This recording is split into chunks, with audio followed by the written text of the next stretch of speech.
Hi everyone, this is Matthew Janda for CardRunners, and I'm here with hand and concept quiz number 2.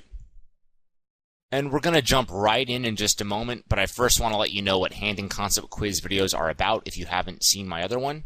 So these videos are meant to be easy and enjoyable to watch. They shouldn't be anything too difficult to comprehend. You can watch them while eating and, not be completely focused.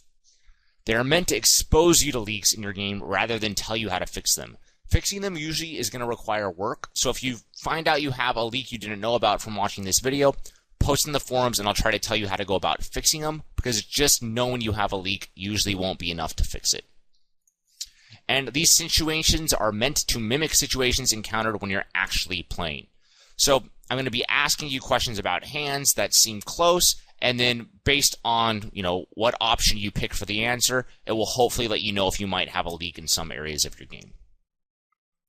And just so you know, this is the last hand and concept quiz video I plan to make for a little while. After this, I'm going to go back to the button versus blind play theory videos.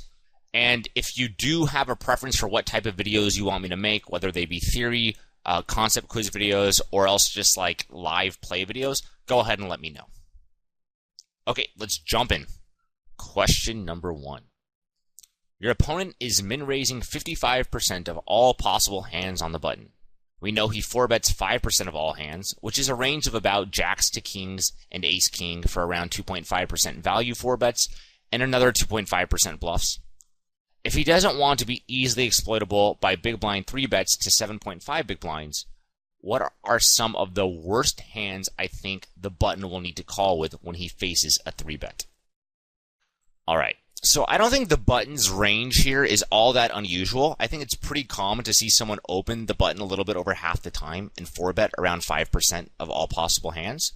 So what I want you to get from this question is how aggressively the button will need to defend against 3-bets before 3-bets will be very, very, very effective against him. Okay, so the first option is, should the button defend mostly like ace-10 off, king-jack off, ace-8 suited, and 8-7 suited? Are those usually like the worst hands in his calling range? Or is it more like king-10 off, ace-5 suited, king-8 suited, and 6-5 suited, so significantly weaker? Or is it significantly weaker still, and it's like queen-10 off, ace-2 suited, king-4 suited, and 6-4 suited? Or is it weakest yet for like king-5 off, 8-7 off, jack-2 suited, 5-3 suited? So take a moment and think about this. I think it's a really important question, which is just how aggressively should the button be defending when he's using this raise first in frequency and he's 4-betting a pretty standard 4-bet range. So as is usually the case, this isn't something that you can solve directly. So before I answer, I want to mention a few things. First, what are some of the problems with the button's strategy, in my opinion? Well, his opening range is too wide. So he's going to just have a lot of hands in his opening range, so he's going to have to defend some really weak stuff against 3-bets. He's not 4-betting aggressively enough.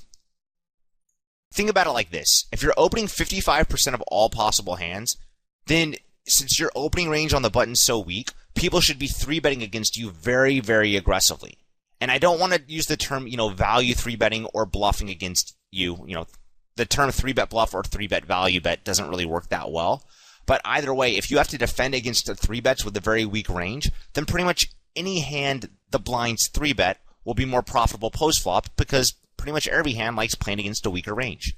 So if you're opening the button 55% of the time, your opponents in the blind should 3-bet very aggressively, and then it should become effective to start 4-betting at least some ace-queen and maybe some pocket 10s too.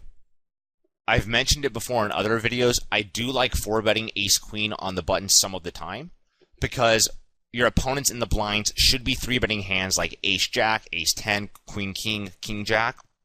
And those hands will probably, at least some of them will have to call a 4-bet if you 4-bet small with ace-queen. And the other nice thing about 4-betting ace-queen is you don't let your opponent see a free flop. So if your opponent was 3-betting with a hand like, 7-5 suited pre-flop and you 4-bet him, he didn't get a chance to outdraw you. So I don't think a button who's opening this wide is 4-betting aggressively enough. These problems result in the button needing to call very wide against 3-bets. But honestly, most buttons will have to call 3-bets pretty wide, even if they're not opening as aggressively as the button.